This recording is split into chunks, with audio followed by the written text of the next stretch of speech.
Settling into a comfortable meditation posture.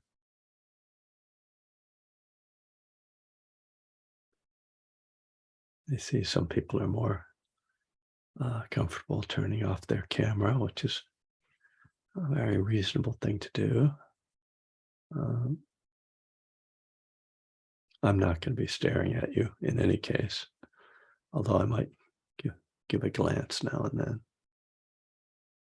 just to make sure everybody's okay. You can close your eyes or just lower your gaze so you're stepping out of screen world.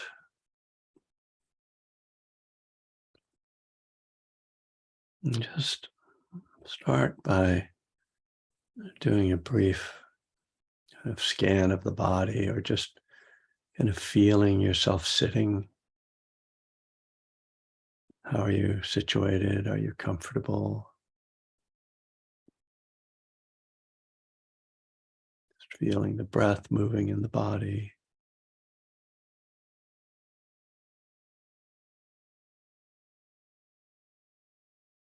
And then we can do some intentional relaxation, relaxing the jaw. So we let tension out of the face,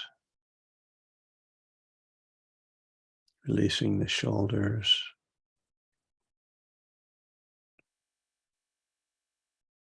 softening the belly so the breath can move easily, deeply into the body.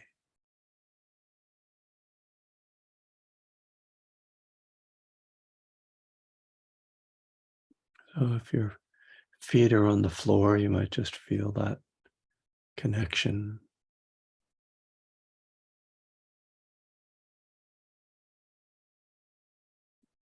Although presumably your feet aren't on the literal ground. This is our kind of connection to the earth.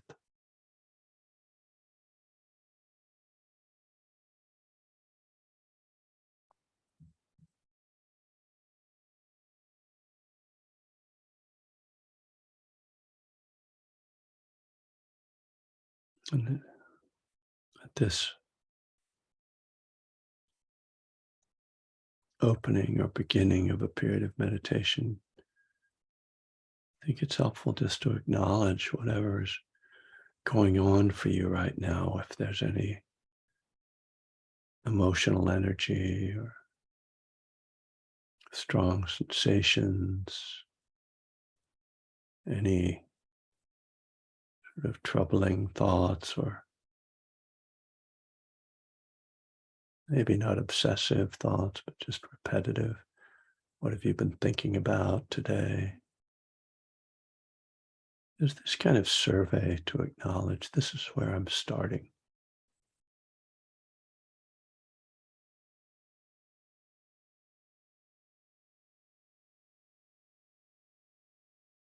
As we meditate,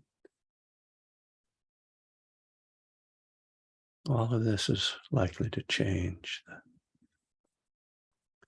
sensations change, our perception of the body changes, our feelings, thoughts.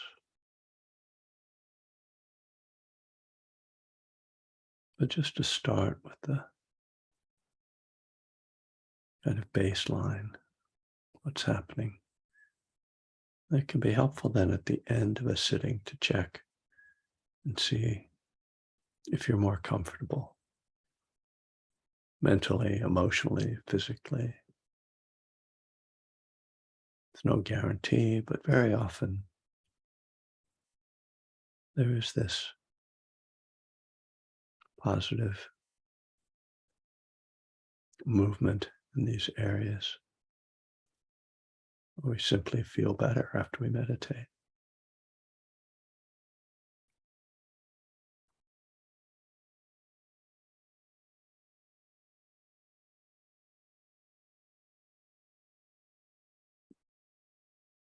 And connecting now with the breath more directly. feeling the touch of air at the nostrils or the movement of the belly. We're choosing a focal point for our meditation.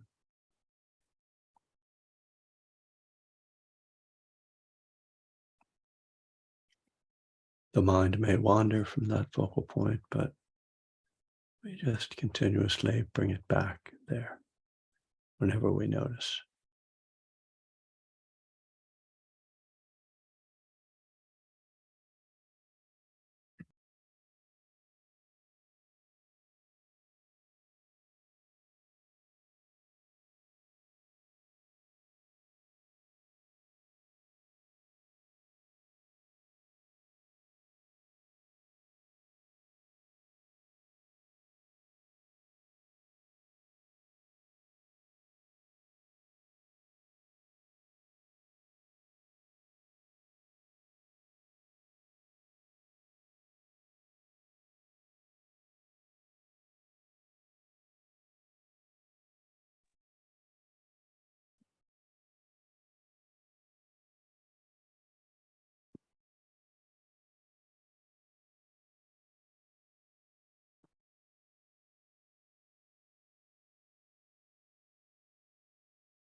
So the breath is our foreground focus. Just feeling the breath as it is, not controlling the breath, not taking long or slow breaths, but just letting the body breathe as it will.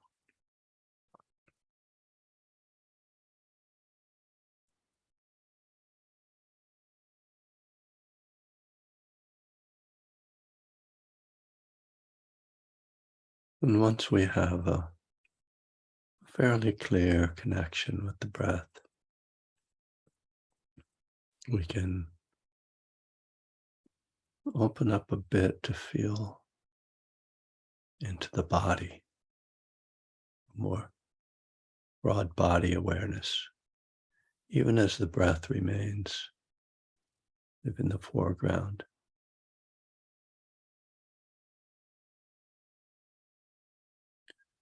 Kind of the leader in the mindfulness of the body.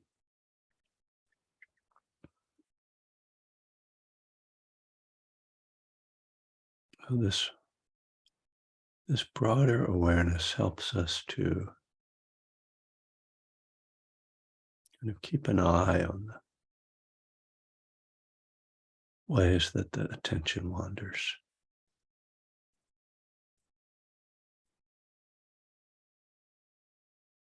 If we get too tight in the awareness, it's like thoughts can kind of sneak up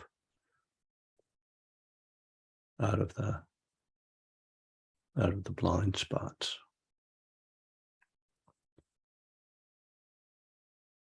But when we have this more open awareness with the breath,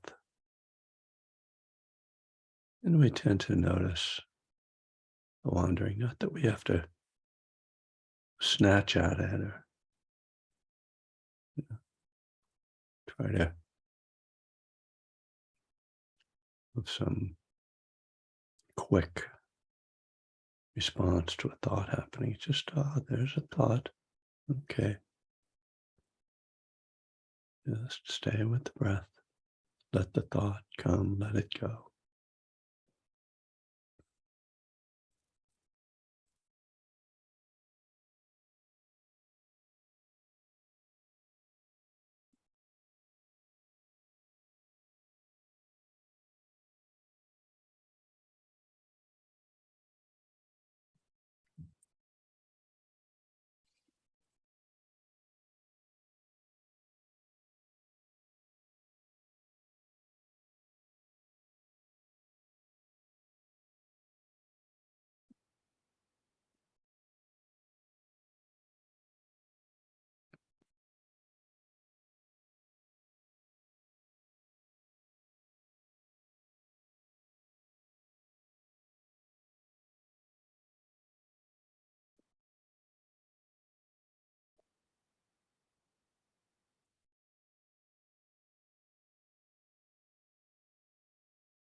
One of the challenges of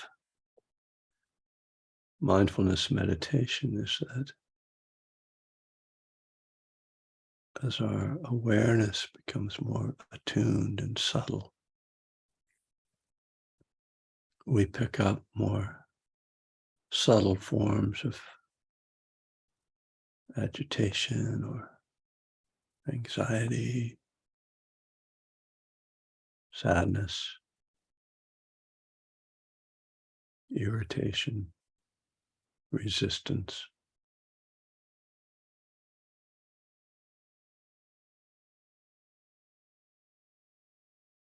So it's important to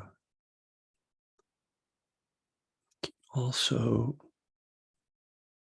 attune to the positive or pleasant aspects of the meditation so that the difficulties don't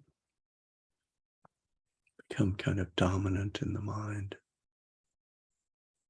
We can feel what's difficult, but also notice the pleasant feeling of calm, the pleasant feeling of stillness. And then it's quite common as well for other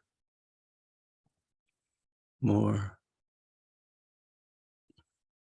or objectively pleasant experiences, the piti or rapturous energy, the bright energy that comes at times, the sukha, the sense of calm, joy,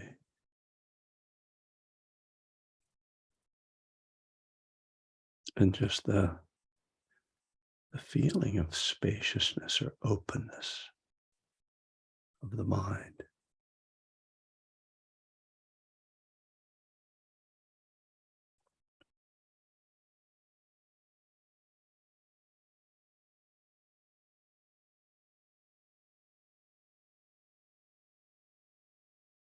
So we don't want to get attached to either the pleasant or the unpleasant, just to see them, allow them to come and go.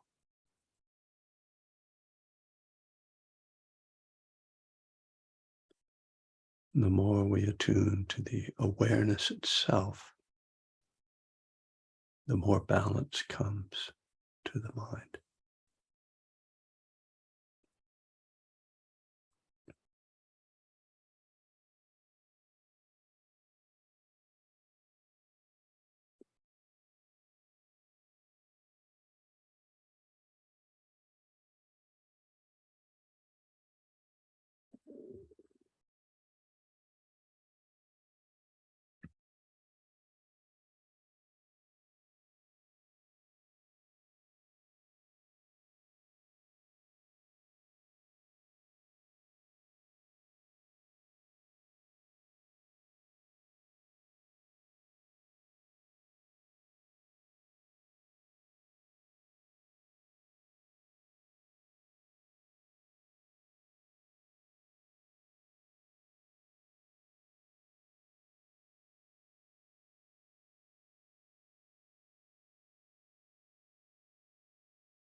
All right.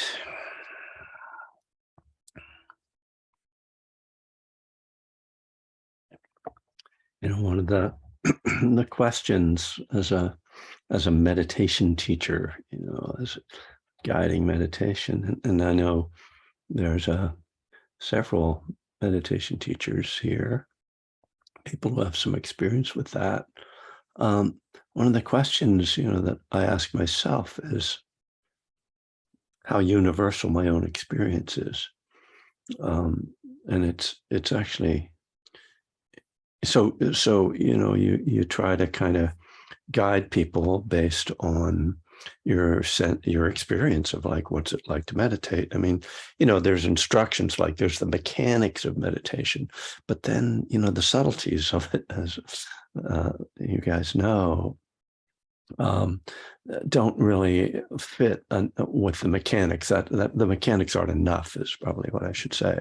And so as a teacher, you're trying to kind of sense like what's a way to help people like work with and understand the subtleties. And then there's this, so you're really speaking out of your experience, because what else do you have to go on? I mean, you can read a bunch of books and that helps too. And I will say that, one of the things over the years is listening to people's questions, whether they're asking me or asking another teacher that I'm, hearing, and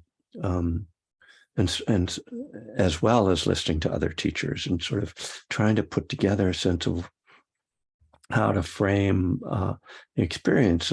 And as I reflect on that, I think this is the same question, like what are the universal aspects of our meditative experience, which is the question, actually. If I didn't make that clear, that's kind of the question I'm asking. What are the universal experiences or aspects of the meditative experience? That's a really important question when you're starting to meditate, because there's a tremendous tendency as a beginner to think it's all personally about you and your struggle and something you don't understand, or something that's hard for you, and there's something wrong with you, or if you could just learn to do it right and get the right information, or learn the technique. And a lot of like becoming comfortable as a meditator is realizing, oh, it's not me. This is just being a human being, and being a human being. Yeah. Okay. This is just what happens. So what particularly brings that up is that I know I have certain, emotional tendencies, and that's where it's like, maybe that's not totally universal. On the other hand, I do think there's one thing that I think is very common. And that is a certain kind of, I'll call it anxiety, but it's less definitively, more sort of generally, it's just kind of a tightness or a slight clench in the heart center, and that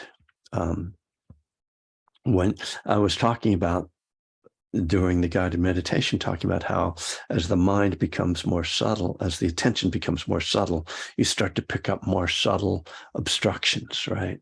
And this is kind of one of the things that I'm talking about, is like you're sitting, you're meditating, it's like, yeah, I feel good, I'm relaxed, I feel focused on the breath. Then you realize, oh, there's something in there that's not quite moving, that's not releasing, that I'm not letting go of. And I've followed this on retreats, and I've gotten it to the point where it's like everything is dissolved except for this, minute form of tension down in there.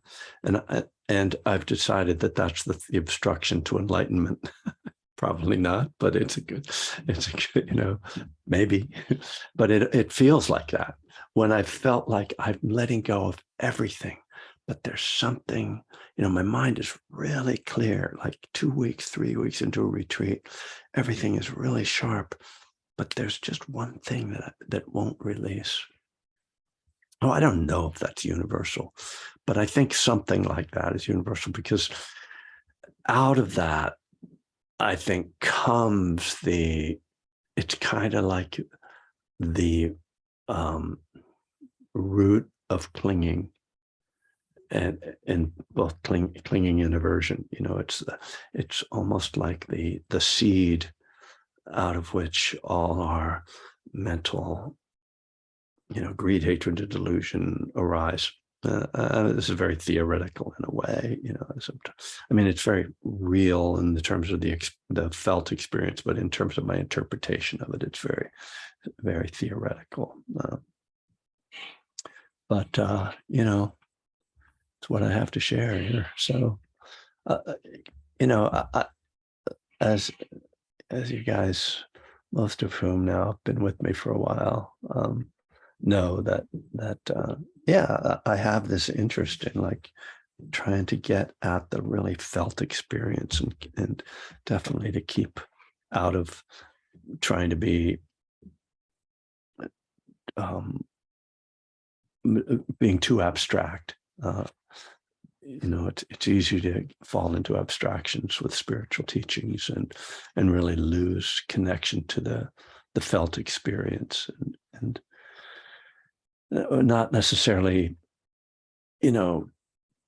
understanding the felt experience in terms of an intellectual understanding, but understanding it on the feeling level, and being able to work with it on a feeling level, to breathe with it on a feeling level. So as I mentioned before, I've gone back to my book, A Burning Desire, and I'm on the section on the higher power of spiritual awakening. If you happen to have the book handy, it's page 123. I'm going to read a bunch of this. The first paragraph is kind of about God, and I don't know why I'm just not that interested in reading it, but this, because it's again, it's part of the project of this book, which is like to connect Dharma and God, but it feels a little like strained. So I'm going to start with the second paragraph, which is going more at what I wanted to talk about. The Buddhist term for enlightenment, nirvana, is another one of those Sanskrit words whose definition has been corrupted in translation. Probably doesn't help that the word was used as the name for a band led by a heroin addict who shot himself.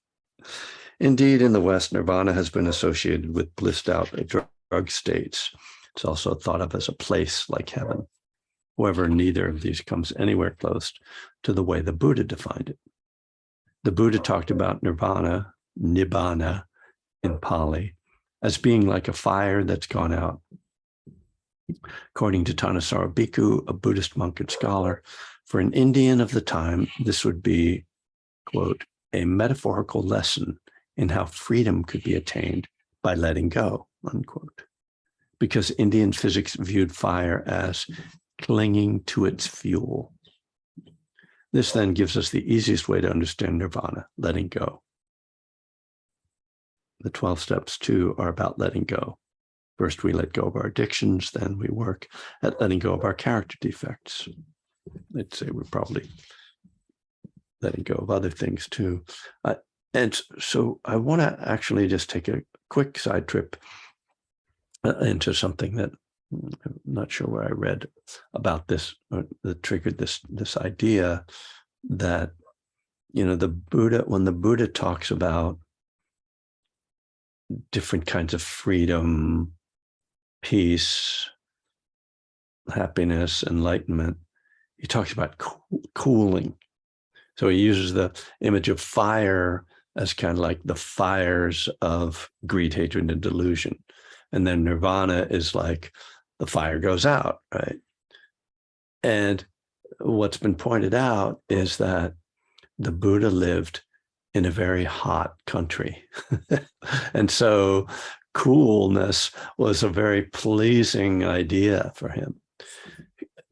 Because you'll notice that there are other times teachers will talk about the warmth, right, as a positive thing, a warm feeling or a warmth and kindness, you know. So it just, I think it's worth noting that, you know, if the Buddha had been from Alaska, he might have used a different image than the fire going out. He might have been talking about like, light the fires of nirvana, you know. All right. When I began to practice meditation, I envisioned nirvana as a distant, unattainable goal. Then when I came to the 12 steps, I was confused to see that they said you could have a spiritual awakening just by working the steps. Once I'd gotten through the steps, I didn't feel that I'd attained any high state of consciousness. Eventually, I came to believe that there were different levels of spiritual awakening. Just realizing that I was an alcoholic and addict was an awakening. I was coming out of the denial, the delusion of my disease. And every stage of recovery has some element of awakening. Buddhadasa Bhikkhu talks about little nirvanas, how every day we have moments of letting go that are small tastes of nirvana. I think it's important to hold this view as part of our understanding so that we don't live with the perpetual sense of inadequacy in our spiritual life. We need to see the ways that our practice is valuable, the ways it is bearing fruit here and now. Yeah, but, excuse me, you know, it's certainly true that in the Buddhist tradition, there are these very lofty ideas of what enlightenment means. And as I said, it can seem unattainable. And you know, there's in the Theravadan Buddhist tradition, there's a very distinct and clear description of these 4 stages of enlightenment. And according to Ayya Khema, I may have said this last week, I said it sometime recently, the Buddhist nun Ayya Khema said that each of these represented a moment of experiencing nibbana. So nibbana as it's understood, or nirvana as it's understood, is unconditioned. And it's the only thing in the universe that is unconditioned. Everything else is conditioned. And so, you know, it's pretty tricky to have an experience of this unconditioned thing because everything you're doing is conditioned.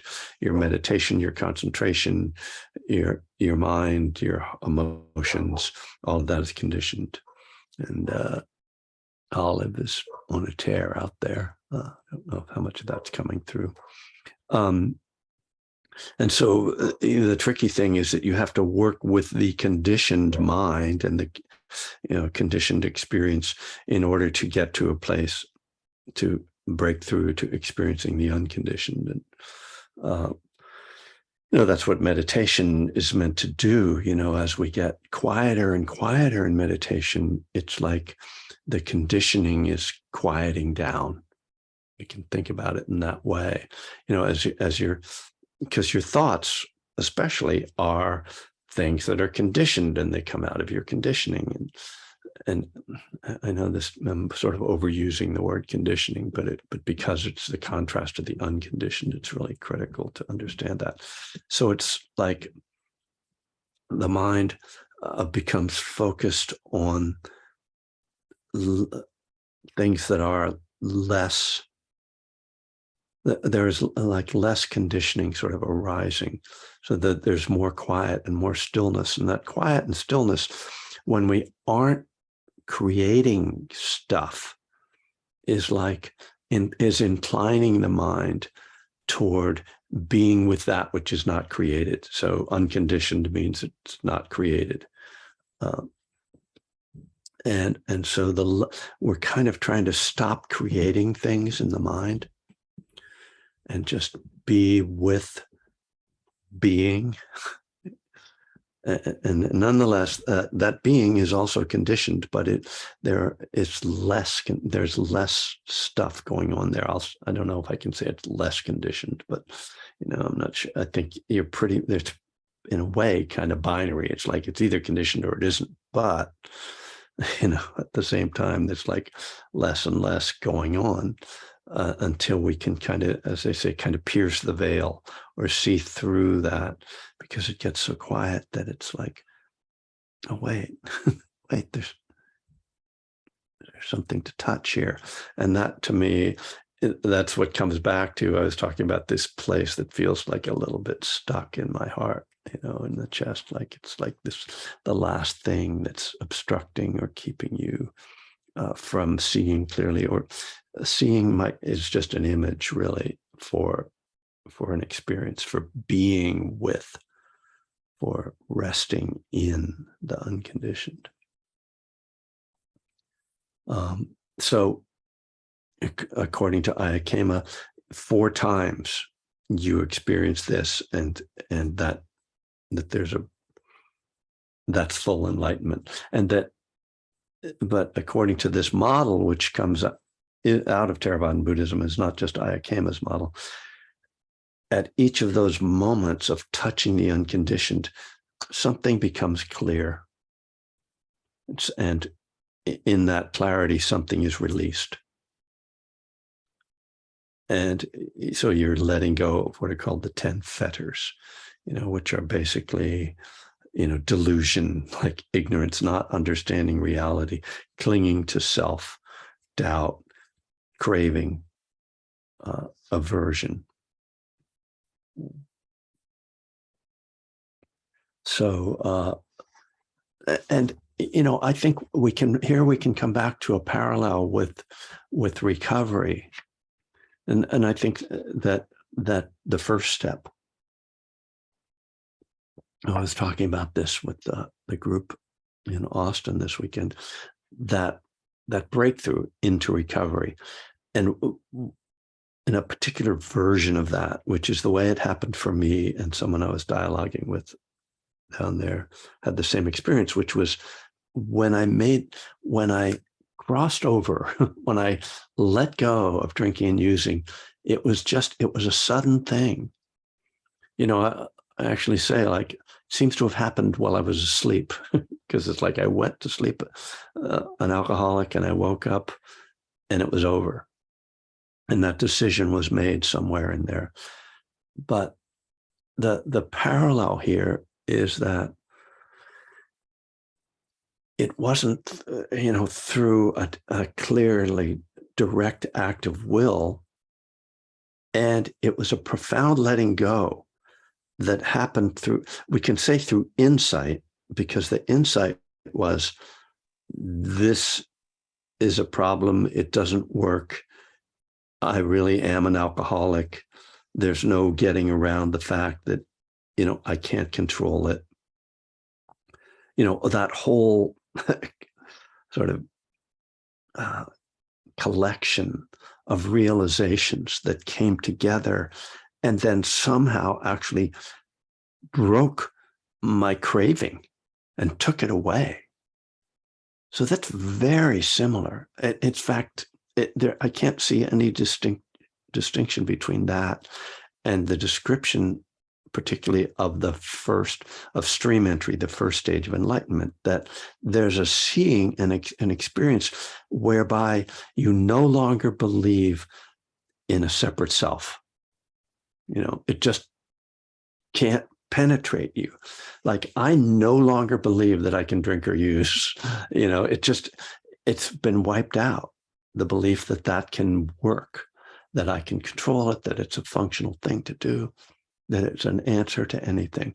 And so I think of that as very similar, because it's not a logical choice or decision. It's not an intentional step. There's no clear effort in it. So this question that was asked of me this weekend was, how do you think that happens? Because many people who have this experience with their addiction, the traditional narrative, the traditional 12-step narrative is basically God, did it, And since I don't believe in an intercessionary God, a God who intervenes and like an external power that intervenes in life at random moments for some unknown reason, I believe that things like this happen as a result of karma. So what I said to this person, and that was I've said before, and probably in one of my books, is that throughout our lives, before we get sober, there are competing efforts, competing intentions, we could say, competing streams of karma. There is the addictive stream, which is reinforced through all those destructive actions. But there was also always a positive stream. It may not look like much, but it was at least thought like, my life isn't really working. I would really like my life to work. But it usually contains much more than that. It contains like, I really should get this drinking thing under control, or I really want to be a good person, or maybe, and very often you were a good person in many ways. And it's confusing to you and to others. Like, why are you a good person sometimes and you're an idiot other times? It's like, oh, I'm an alcoholic, right? But so there's these competing karmic streams, and the addictive one is dominant until the positive recovery stream, the wish to change, the willingness to change, the spiritual practices that you might be engaged in, the therapeutic practices, therapy you might be in, all these things, until the karmic weight of that comes to, overwhelm the karmic weight of the addiction. And interestingly, my big brother, Dave, last week sent me a book about the San Andreas Fault. And this is a perfect metaphor for what I'm talking about when there's an earthquake. An earthquake isn't something that just happens randomly, like there was nothing happening and then there was an earthquake. No, we know that there's this constant pressure between plates, right? Tectonic plates are pushing against each other. We don't see it. We don't hear about it. We don't know anything about it until there's this sudden moment when it breaks, and then there's this upheaval. Very much like what I'm talking about. Like you're going along, there's this tension in your life, this tension between these two plates, these two karmic plates, these two karmic tectonic plates. And our alcoholism is definitely a tectonic plate. It's powerful, right? It's, it defines us in many ways. But then our recovery, something's pushing against that. And then there's a slip and suddenly, what happened? So this is also described in the Buddhist, language as gradual awakening and sudden awakening. And then we have in the 12-step world, the spiritual awakening of the educational variety. So we can see there's a lot of different kind of ways that we can talk about this. But and this idea of earthquakes, and this is also a description of change in general, right? Like that things are gradual and then sudden, and where like climate change, right? It was like gradual for a long time, and now it's starting to be sudden. It's starting to be these huge upheavals. Let's not go there. It's depressing. I'll read a little bit more. Actually, I don't think I want to read anymore because I think I've said a lot, and it seems like that might just be enough for now, and maybe some people would like to chime in. I feel like I've fed your minds enough to stimulate some response. How about it?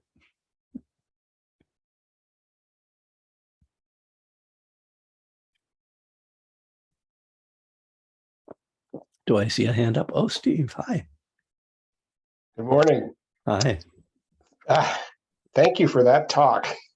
I don't know if it's this concept of the 12-step higher power, but I had all these questions going on in my mind, and you answered most of them in such a easy way to understand. I mean, because I had that experience that you were talking about when I gave up the prescription drugs. I mean, I had this half a bottle of Norcos. I'd been on these things for 35 years off and on, and something happened. I can't explain it other than having that vision of my mom showing up in front of my face telling me to stop. But I put them down, and that was it. And that was over 4 years ago. And it's like, I don't think about, I have no desire to do that or drink either. But as you all know, or those who know me, I'm just kind of curious as to, I'm feeling a transition in my meditations. They're getting so powerful. Sometimes they're really blissful and sometimes they're frustrating. And I get the sense that something's going to occur like what you explained with my food addiction. My food addiction is like, it's so powerful. It is so powerful.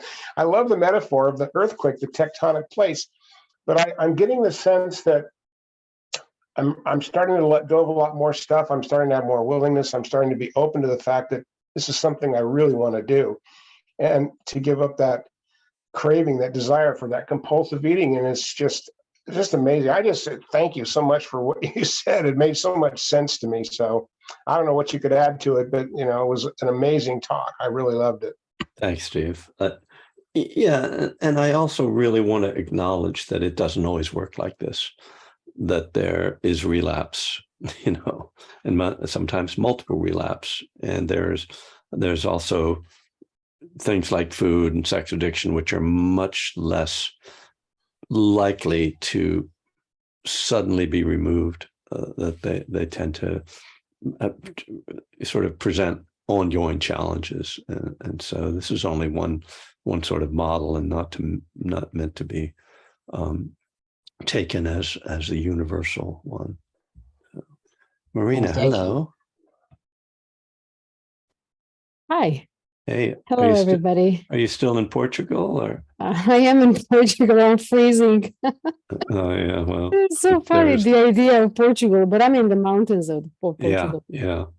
Yes, I'm here.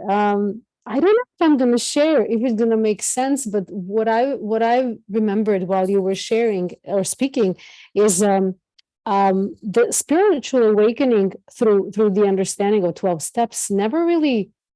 I mean, I never had it that way. I don't even know what that is. Yeah. But what I relate to it is that I started studying Buddhism and trying to regularly meditate a year before, well, a few years, but really kind of a hardcore, a year before I got sober.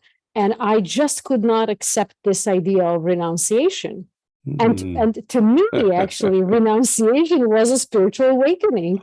And then getting sober, or actually cutting, literally physically, booze, drugs, whatever else, was like, okay, now my spiritual practice is just, happening. And I mean, it didn't happen like anything big or no booms and, nothing significant like that. But it was actually super significant, because that's when I understood what renunciation is. And I was rejecting it and kind of fighting it. And, my life is not so painful. This is not that bad. This is all okay. I cannot renounce this and that, and then it just happened. And I guess that spiritual awakening is more for me personally, that through the recovery came back this real contact with my true self. That to me is more of a spiritual awakening, and really finding God or Buddha, whatever you want to say, in me as I started to really like myself or love myself or connect with myself. And but then I hear people, in 12 steps, like, wow, that was it, and I was like, I don't really know, it wasn't that big. It wasn't all that kind of wow moment. But I'm just going to jump to something that might not be related to this, or might be. You were talking about letting go, and I was just listening this weekend. I was driving to Barcelona, which is like 10 hours from here, so I had a lot of audiobooks to listen, and I've listened a little bit of the Pema Chodron's Embracing the Unknown, which is kind of this short audiobook on a more kind of the fear of death and how to prepare for death, and 5 Invitations from Frank Kostaszewski. And they both talk about this idea of letting be instead of letting go, which is what you mentioned, being with, kind of called in for me, because letting go for me still kind of draws some action and something I really have to fight and do and be active in it.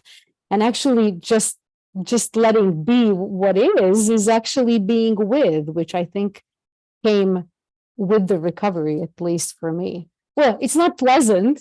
It's shit oftentimes. I mean, really, but I don't have to drink or take drugs or do anything like that with it. Right. I could just be. Yeah. Thank you. Yeah. That concept was really important for me as well. Let be, because I mean, first of all, just on a practical level, it was like, what does it mean to let go? Like, as if, like, where do I find the mechanism for it, and what is holding what? And it just, just on sort of a literal level, it was like, but let be is like just simple, like, okay, things are like this, and I don't have to do anything about it or fix it. And that actually, just by not being in conflict with it, it gets better. It's easier to do. So it's sort of acceptance, I guess. Let be. And then, of course, you have Paul McCartney to back you up. There's a song. Yeah. If nothing goes well, you can always go back there. I mean, the story of his writing that song is actually very powerful too, that he woke up in the middle of the night and it was in his head and he just started playing it, and his mother's name was Mary. And she died when he was like a teenager. So like the idea that she was like speaking to him from the grave is kind of a beautiful story, anyway. It goes along with that, Thank you. But thanks, Marina. Nice to see you, and stay warm. All right. And Devin, hi. Hi everyone, I'm Devin. I'm in Minnesota, so we definitely don't talk about the the coldness as a nice thing here. But that was an interesting piece. I didn't know that at all. There was so much to what you said that has shifted, like the pressure in my two competing tectonic plates today. And so I just want to thank you for that. I think it's close to an earthquake. And it's been a long time coming with this specific addiction that I've been fighting. It's like everything, you just know that you have to give something up, and for whatever reason you have cognitive dissonance and you can't do it. And so I want to thank you for this talk today. And that's pretty much all I got, but it was what I needed to hear, so thank you. Yeah, thanks for dropping in from Minnesota. I like Minnesota, though I don't go there in the winter. That's just, not happening. I lived in Vermont for 3 years, so I understand winter. And you make me think, Devin, about the importance also of remembering, let me just do what I can do right now. in whatever process I'm in. That I can't make the earthquake happen. I can't move the tectonic plates myself. I can just grind a little bit, little by little, just do what I can do today. My sponsor, when I lost, and I've told this story recently, I think when I lost a job at 2 years sober, and I was like overwhelmed and felt like I had to go out and find a job right away. And what could I do? And he just said, just make 3 phone calls a day, which would be the equivalent today of, I guess, applying to 3 jobs online. But it was just like set like a reasonable expectation for what you can do today. And then you're okay. Like that I could feel okay after that I didn't have to accomplish everything all at once. And that it wasn't my job to determine when karma comes to fruition. Karma has its own logic, its own pace, and I can't speed it up or slow it down. I can just show up and do what I can do today. Making me breathe. So one more, Kevin, hello.